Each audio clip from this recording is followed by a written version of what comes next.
Afinal de contas, Caverna do Dragão tem um final ou não tem um final? Qual é a verdade que está escondida até hoje? Hoje vou revelar para você qual que é a verdade escondida. O que aconteceu no final desse desenho emblemático da década de 90. Então, fica ligado que tem muita história pra gente discutir. Caverna do Dragão. Hoje nós vamos falar de desenho. Desenho é a minha especialidade. Assisti muito desenho e eu sempre amei de paixão. Vamos lá, só recapitulando um pouco o que foi o Caverna do Dragão aqui no Brasil. Ele foi sucesso na década de 80 e 90. Aqui no Brasil, mais especificamente no ano de 1985, foi quando começou a passar os desenhos. E foram 27 episódios. Parece bem mais, né? Só que não, são só 27 episódios, divididos em 3 temporadas. Foi um desenho emblemático porque a gente assistiu em exaustão, porque vários programas da Rede Globo passavam os episódios e passavam novamente. Então dá a impressão que são mais episódios, mas não são. São apenas 27 episódios. Ele foi criado totalmente baseado no jogo de RPG de mesa Dungeons & Dragons, D&D.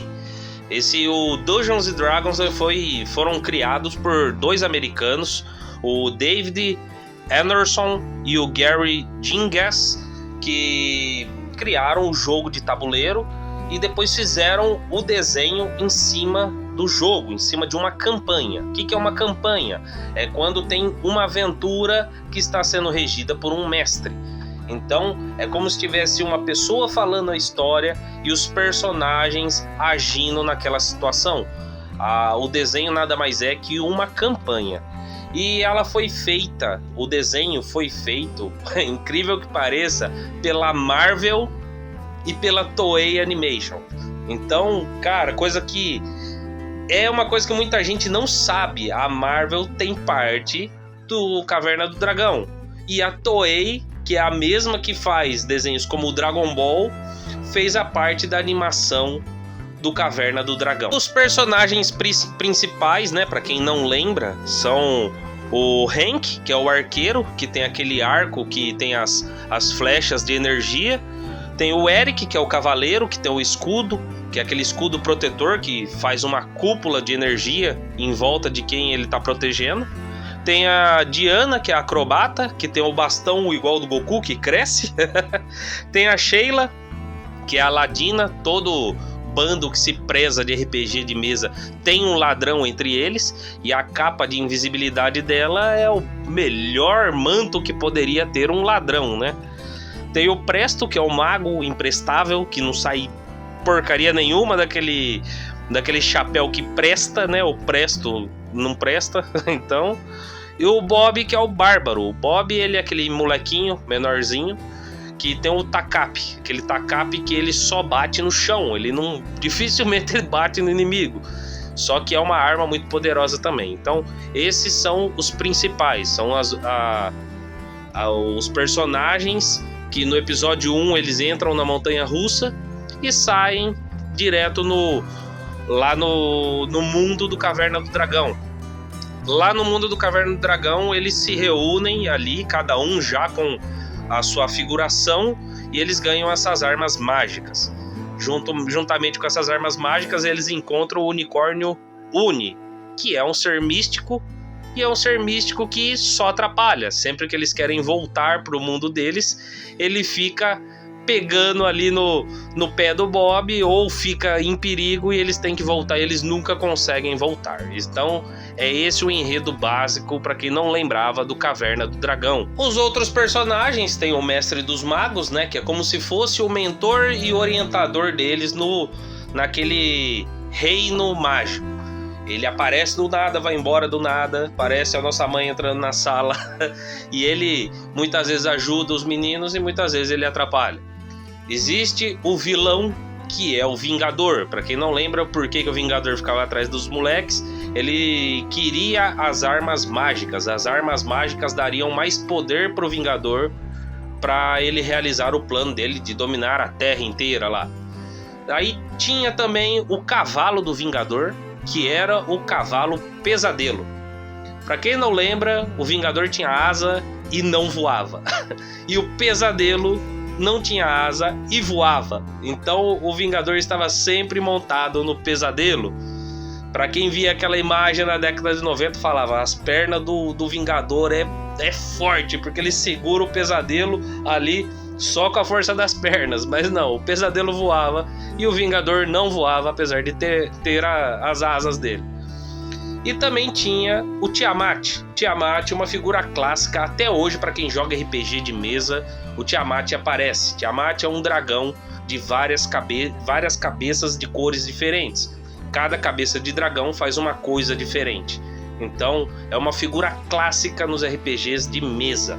Então essas são as peças fundamentais que arquitetava a história do Caverna do Dragão. Vamos lá um pouco para as teorias. A teoria, quando descobriram que não ia ter um final para a série do Caverna do Dragão, a teoria mais abrangente e a que eu conhecia há anos atrás foi que os meninos estavam mortos, na verdade, e que aquilo era um purgatório. Eles estavam ali sofrendo porque eles eram meninos maus. E na verdade o Tiamat era um anjo, o Mestre dos Magos e o Vingador eram o mesmo ser, a mesma pessoa. E eles eram, na verdade, os demônios que faziam eles pagarem pelo mal que eles fizeram enquanto vivos.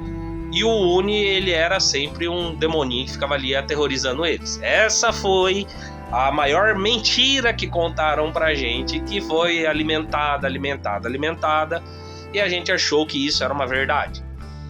Bem, vamos lá. Isso começou a se desmistificar quando o Michael Reeves, esse cara é foda. Ele era o escritor de alguns dos episódios e ele foi incumbido de escrever o último episódio, o episódio que nunca se revelou. Esse episódio se chamava Requiem. E esse episódio, ele fez o rascunho, mandou para o pessoal que ia fazer a animação começar a fazer esse último episódio. Porém, ele nunca foi feito. Mas como ele ouviu todo aquele papo do que estava acontecendo, de como eles achavam que a série tinha que acabar, ele postou esse rascunho em seu blog pessoal, em seu site pessoal, e foi colocado ali os pontos de como seria o último episódio. Um episódio escrito, porém não finalizado. Depois de muito tempo, fizeram um fanservice ali, os fãs montaram em cima do roteiro Requiem o final de como seria o Caverna do Dragão.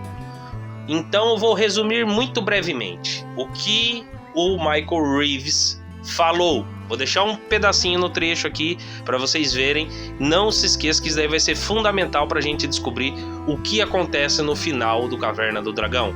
Canceled a few weeks after I turned in the final draft of Requiem. And needless to say, I was rather disappointed because that meant that the show wouldn't be filmed and it wouldn't be aired. And that's really too bad because I really wanted to see that show done. But this happens in television. It happens a lot. And all you can do is, just sort of like shrug and say, oh well, take the money and move on. Requiem was written in such a way that if the show was not picked up, as opposed to being canceled, then it served as an ending for the show. But if it was picked up, then we could move the kids on to another level, take the show in a different direction. A história é muito simples do último capítulo, aonde os meninos eles são incumbidos de fazer uma tarefa que está sendo acordada, tipo uma aposta entre o Mestre dos Magos e o Vingador.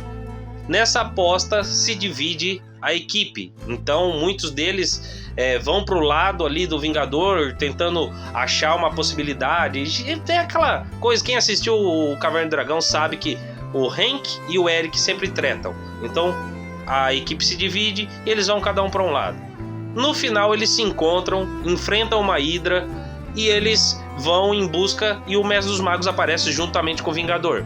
O Vingador desmistifica ele vira ser humano de novo e é revelado que o Mestre dos Magos é pai do Vingador. Beleza, mas isso já tinha sido revelado no episódio Cemitério dos Dragões, na segunda temporada. Olha o trecho aí. Levante-se, meu filho. Vamos. Então nada de novo nesse mundo, porque já tinha sido revelado isso. No pedaço que eu coloquei do Michael Reeves falando, vocês notaram que ele colocou como se fosse um final apropriado. Porém, o final estava em aberto para que, se eles quiserem uma outra temporada, estava em aberto. Tá, agora eu vou entrar com a parte do RPG, tá? Todo mundo fechou essa história do Requiem como se fosse um final apropriado para uma campanha. Todo RPG que se preze não tem fim. A gente vai fazendo campanhas e campanhas e as equipes continuam. Então, deixou em aberto. Na verdade, o Caverna do Dragão, com a ideologia de RPG, ela nunca teria um final. Ela teria finais de campanha, seriam breves finais com novas temporadas, novas campanhas surgindo. Isso que seria o final da Caverna do Dragão, para quem gosta de RPG e sabe do que eu tô falando. Então, a Caverna do Dragão é um desenho que nasceu para não ter final. E ponto. Fala pra mim o que você acha dessa teoria. Se você acha mesmo que a melhor teoria seria aquela lá dos meninos tá tudo morto lá, eu não gosto dessa teoria, ou o final do Requiem, que eu também não gostei muito desse final. Achei um final meio brando, eu sou seu pai, meio Darth Vader, tudo. Eu acho que deveria continuar as histórias, mesmo os meninos voltando ali pra terra deles e sendo chamado de vez em quando pra tretar ali no mundo do Caverna do Dragão. Mas deixa no comentário o que você achou desse vídeo. Galera, lembrando, quem quiser, compra meu livro que ajuda o canal pra caramba. Isso é baseado também em uma história de RPG que existiu, uma campanha que eu mestrei, que eu transformei em livro. Quem quiser ajudar o canal, compra meu livro que já ajuda demais. Galera, esse é o vídeo de hoje. Meu muito obrigado a todos que estão assistindo o canal. Fiquem todos com Deus até o próximo vídeo. Meu muito obrigado e tchau.